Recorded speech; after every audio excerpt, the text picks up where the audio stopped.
Role of ethanol industry. First of all, pharmaceutical industry देखते हैं. Ethyl alcohol serve as very common ingredient in variety of manufacturing process in pharmaceutical industry. Pharmaceutical industry में medicines को prepare किया जाता है.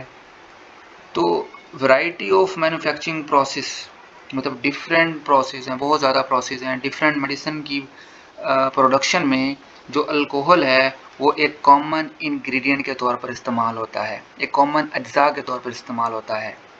It possess bactericidal activity and it is often use as disinfectant. इसको bactericidal के तौर पर भी इस्तेमाल, बैक्टीरिसाइडल एक्टिविटी भी है इसके पास और डिसइंफेक्टेंट भी है. तो इसलिए इसको हैंड सैनिटाइज़र में एंड मिथाइलेटेड सिपरेट में इस्तेमाल किया जाता है. सिपरेट में भी अल्कोहल होता है और हैंड सैनिटाइज़र में भी अल्कोहल होता है. उसमें इसका काम होता है डिसइंफेक्टेंट, जर्म्स को किल करता है.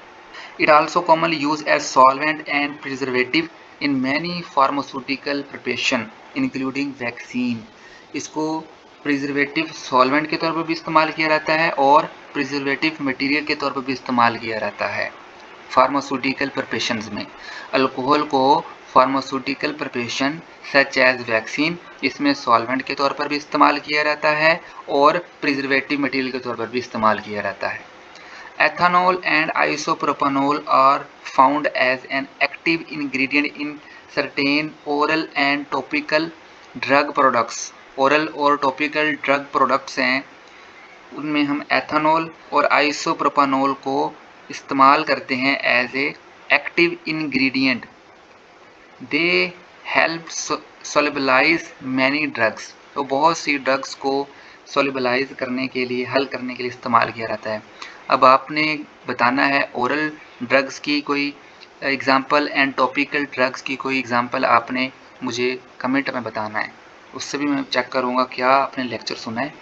भी आपने रीड करना है. Ethanol as a fuel reduces greenhouse gas emission. Greenhouse gas की जो एमिशन है वो रिड्यूस हुई है by 44 to 52% as compare to petrol. Petrol use करेंगे तो ग्रीन हाउस की एमिशन ज़्यादा है, अगर एथेनॉल यूज़ करेंगे तो कम है. तो एथेनॉल ने जो ऑक्साइड्स हैं जो एयर में आ रहे थे उनकी जो एमिशन है उसको कम कर दिया है. दूसरी इंडस्ट्री है cosmetic industry.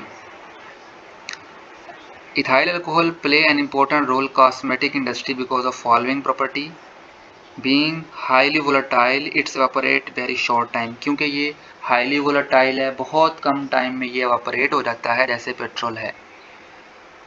डिओड्राइजिंग and anti inflammatory properties. जो सोजिश होती है वो इन्फ्लेमेटरी है, ये एंटी इन्फ्लेमेटरी सोजिश को कम करता है, इसके पास ये प्रॉपर्टी है. डिओड्राइजिंग मतलब जो ऑर्डर होती है उसको, जो किसी भी स्मेल या फ्रेगरेंस होती है उसको इसने क्या करना है, ख़त्म करना है. Refreshing and antimicrobial properties. Refreshing और एंटी माइक्रोबियल प्रॉपर्टीज़ भी इसके पास होती हैं. Ethanol is an important part of cosmetic and hygiene product. Cosmetic and hygiene product का इम्पोर्टेंट पार्ट है. एज हेयर स्टाइलिंग प्रोडक्ट्स में इसको इस्तेमाल किया जाता है. Foundation, creams, perfumes, deodorants and after shave lotion में ये सब इसकी एप्लीकेशन है कि इसे कहाँ कहाँ इस्तेमाल किया जाता है. नेक्स्ट है impact of alcohol on daily life. इसको हम इंशाल्लाह नेक्स्ट लेक्चर में देखेंगे.